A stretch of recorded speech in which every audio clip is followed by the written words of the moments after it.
ನಾನು ಇವತ್ತು ಬೆಳಿಗ್ಗೆ ಕೂಡ ಇನ್ಸ್ಟ್ರಕ್ಷನ್ಸ್ ಕೊಟ್ಟಿದ್ದೀನಿ. ಬಹಳ ಗಂಭೀರವಾಗಿ ಇದನ್ನು ತಗೋಬೇಕಾಗತ್ತೆ.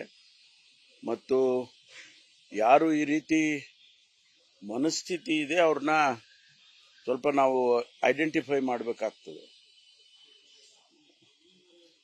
ಇವ್ರು ಯಾರಾದರೂ ಯಾವುದಾದ್ರೂ ಸಂಘಟನೆಗಳಿಂದ ಬರ್ತಾರಾ ಅಥವಾ ಇಂಡಿವಿಜುವಲಿಸ್ಟಿಕ್ ಆಗಿ ಅವರೇ ಬರ್ತಾರಾ ಅಥವಾ ಯಾರಾದರೂ ಇದರಿಂದ ಪ್ರಚೋದನೆ ಮಾಡ್ತಾ ಇದ್ದಾರಾ? ಇದನ್ನೆಲ್ಲ ಈಗಾಗಲೇ ತನಿಖೆ ಮಾಡೋದಕ್ಕೆ ಸೂಚನೆಯನ್ನು ಕೊಟ್ಟಿದ್ದೇನೆ. ಇವತ್ತು ಬೆಳಿಗ್ಗೆನೂ ಕೂಡ ನಮ್ಮ ಹಿರಿಯ ಅಧಿಕಾರಿಗಳಿಗೆ ಸೂಚನೆಯನ್ನು ಕೊಟ್ಟಿದ್ದೇನೆ. ವಿ ವಿಲ್ ಫೈಂಡ್ ಔಟ್ ಯಾಕೆ ಹೀಗಾಗ್ತಾ ಇದೆ ಅಂತ ಗುರುತಿಸ್ತೇವೆ.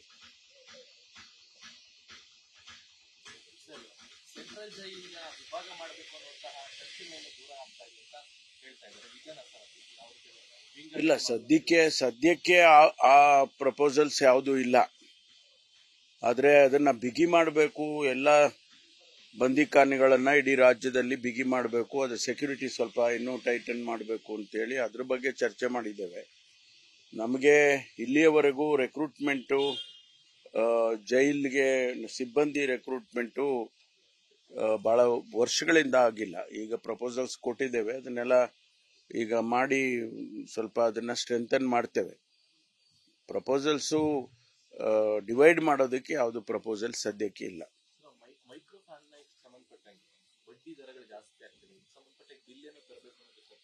ಇಲ್ಲ, ಅದು ಫೈನಾನ್ಸ್ ಡಿಪಾರ್ಟ್ಮೆಂಟ್ನವ್ರು ಮಾಡಬೇಕು. ಅದು ನಮ್ಮ ಪರಿಮಿತಿಗೆ ಬರೋದಿಲ್ಲ. ನಮ್ಮ ಪರಿಮಿತಿಗೆ ಯಾವಾಗ ಬರುತ್ತೆ ಅಂದ್ರೆ, ಯಾರಾದರೂ ಮೋಸ ಆದಾಗ ಕಂಪ್ಲೇಂಟ್ ಕೊಟ್ರೆ ಕಂಪ್ಲೇಂಟ್ ರಿಜಿಸ್ಟರ್ ಮಾಡ್ಕೊಂಡು ಇನ್ವೆಸ್ಟಿಗೇಟ್ ಮಾಡಿ ಅವ್ರ ಮೇಲೆ ಆಕ್ಷನ್ ತಗೊಳ್ತೀವಿ. ಅದು ನಮ್ಮ ಪರಿಮಿತಿಗೆ ಬರುತ್ತೆ. ಆದರೆ ಟ್ಯಾಕ್ಸೇಷನ್ ಬಗ್ಗೆ ಅಥವಾ ಕಾನೂನುಗಳ ಬಗ್ಗೆ ಅವರು ಮಾಡಬೇಕಾಗುತ್ತೆ ಫೈನಾನ್ಸ್ ಡಿಪಾರ್ಟ್ಮೆಂಟ್. ನಾವು ಈಗಾಗಲೇ ಸ್ವಲ್ಪ ಮಾಹಿತಿಗಳನ್ನು ಕಲೆ ಹಾಕಿದ್ದಾರೆ. ಆದಷ್ಟು ಶೀಘ್ರವಾಗಿ, ಯಾಕೆಂದರೆ ಅದನ್ನು ಯಾವುದನ್ನು ರಿವೀಲ್ ಮಾಡೋಕ್ಕಾಗೋದಿಲ್ಲ, ಆದಷ್ಟು ಶೀಘ್ರವಾಗಿ ಅವರನ್ನು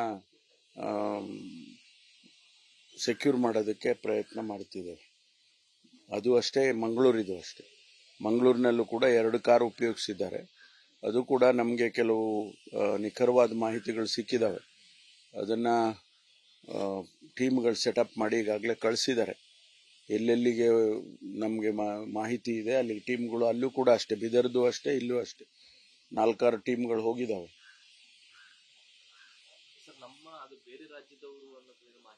ಇಲ್ಲ, ಬೇರೆ ರಾಜ್ಯದವರು ಅಂತೇಳಿ ನಮಗೆ ಪ್ರಿಲಿಮಿನರಿ ಆಗಿ ಮಾಹಿತಿಗಳಿದೆ. ಆದರೆ ಎಲ್ಲಿ ಯಾವ ರಾಜ್ಯದಿಂದ ಬಂದಿದ್ದಾರೆ, ಅವರು ಯಾರು, ಅವ್ರನ್ನೆಲ್ಲ ಈಗ ನಮಗೆ ಹೇಗೆ ಕೆಲವು ನಿಖರವಾದ ಮಾಹಿತಿಗಳು ಸಿಕ್ಕಿದಾವೆ. ಅದರ ಪ್ರಕಾರ ಸೆಕ್ಯೂರ್ ಮಾಡ್ತೇವೆ, ಆದಷ್ಟು ಶೀಘ್ರವಾಗಿ ಸೆಕ್ಯೂರ್ ಮಾಡ್ತೇವೆ. ಅಲ್ಲ, ನಾವು ಇನ್ಸ್ಟ್ರಕ್ಷನ್ ಕೊಟ್ಟಿದ್ದೇವೆ.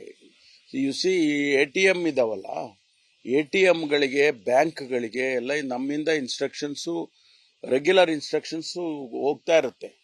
ಅವರು ಈಗ ಅವ್ರ ಕರೆನ್ಸಿ ಲೋಡ್ ಮಾಡೋದಕ್ಕೆ ATMಗಳಿಗೆ ಅವ್ರು ಯಾರಿಗೋ ಕಾಂಟ್ರಾಕ್ಟ್ ಕೊಟ್ಟಿದ್ದಾರೆ. ಅವ್ರು ತಗೊಂಡು ಬಂದು ಅದನ್ನು ಹಾಕುವಾಗ ಆರ್ಮ್ಡ್ ಗಾರ್ಡ್ಸ್ ಇರಬೇಕು ಅಂತ ಕಾನೂನು ಮಾಡಿದೀವಿ ನಾವು. ಅವರು ಅವತ್ತು ಆರ್ಮ್ ಗಾರ್ಡ್ಸ್ ಇಲ್ಲ, ಅದನ್ನು ನೋಡಿಕೊಂಡೇ ಅವರು ಮಾಡಿದ್ದಾರೆ. ಇಲ್ಲಿ ಕೂಡ ಬ್ಯಾಂಕ್ ದರೋಡೆ ಮಾಡುವಾಗ ಅಲ್ಲಿ ಕೂಡ ಗಾರ್ಡ್ಸೇ ಇರಲಿಲ್ಲ ಅಂತ. ಸೊ ಈಗ ಈ ರೀತಿ ಲ್ಯಾಪ್ಸಸ್ಗಳಾಗಬಾರ್ದು. ಅವ್ರಗಳಿಂದ, ಬ್ಯಾಂಕಿಂದ ಆಗಲಿ ಅಥವಾ ATMಗಳು ನಡೆಸೋರಾಗಲಿ ಲ್ಯಾಪ್ಸಸ್ಗಳಾದರೆ ಅದನ್ನೇ ಅವಕಾಶಕ್ಕಾಗಿ ಕಾಯ್ತಾ ಇರ್ತಾರೆ. ಅದು ನಮ್ಮವರಿಗೂ ಕೂಡ ಗೊತ್ತಾಗೋದಿಲ್ಲ ಅದು. ಆದ್ದರಿಂದ ಅವರು ಸೆಕ್ಯೂರಿಟಿ ಟೈಟನ್ ಮಾಡಿಕೊಂಡ್ರೆ ಬಹಳ ಅನುಕೂಲ ಆಗುತ್ತೆ. ಹೇಳಿದ್ದಲ್ಲ, ಪೊಲಿಟಿಕಲ್ ಏನು ಮಾತಾಡೋದಿಲ್ಲ. ಆದ್ರೂ ನಮ್ಮ ಪಕ್ಷದ ವಿಚಾರ ಮಾತಾಡಲ್ಲ. ಗೊತ್ತಿಲ್ಲಪ್ಪ ನನಗೆ, ಅದೇನು ಗೊತ್ತಿಲ್ಲ ನಮಗೆ. ಯಾವ ಹಂತದಲ್ಲಿ ಚರ್ಚೆ ಆಗಿದೆಯೋ ಗೊತ್ತಿಲ್ಲ. ಈಗ BJP ಅವರು ನಮಗೆ ಹೇಳ್ತಾ ಇದ್ರು ಡಿವೈಡೆಡ್ ಹೌಸು, 4 ಬಾಗ್ಲು, 5 ಬಾಗ್ಲು, ಎಷ್ಟೋ ಬಾಗಿಲುಗಳೆಲ್ಲ ಹೇಳ್ತಿದ್ರು. ಈಗ ಅವ್ರು ಕೇಳ್ಬೇಕಲ್ಲ ಎಷ್ಟು ಬಾಗ್ಲಾಗಿದಾವೆ ನಿಮ್ಮವು ಅಂತ. ಅದು ಬಹಿರಂಗವಾಗಿ, ನಮ್ಮಲ್ಲಾದ್ರೂ ಕೂಡ ಒಂದಿಷ್ಟು ಆಂತರಿಕವಾಗಿರ್ಬೋದು, ಅವರು ಬಹಳ ಬಹಿರಂಗವಾಗಿ ಮಾಡ್ತಾ ಇದ್ದಾರಲ್ಲ.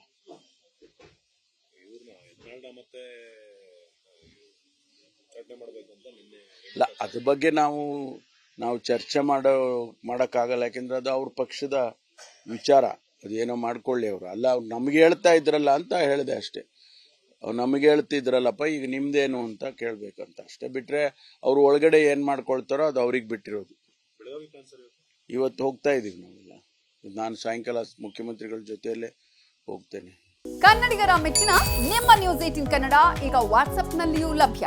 ಕರ್ನಾಟಕ ಮತ್ತು ದೇಶ ವಿದೇಶದ 360 ಡಿಗ್ರಿ ಸುದ್ದಿ ವಿವರವನ್ನ ನೀವು ನಿಮ್ಮ ಕೈ ಬೆರಳುಗಳಲ್ಲಿಯೇ ಪಡೆಯೋದಿಕ್ಕೆ ಈ QR ಕೋಡ್ ಅನ್ನ ಸ್ಕ್ಯಾನ್ ಮಾಡಿ. ನಮ್ಮ ಚಾನೆಲ್ ಅನ್ನ ಫಾಲೋ ಮಾಡಿ, ನೋಟಿಫಿಕೇಶನ್ ಆನ್ ಮಾಡಿ.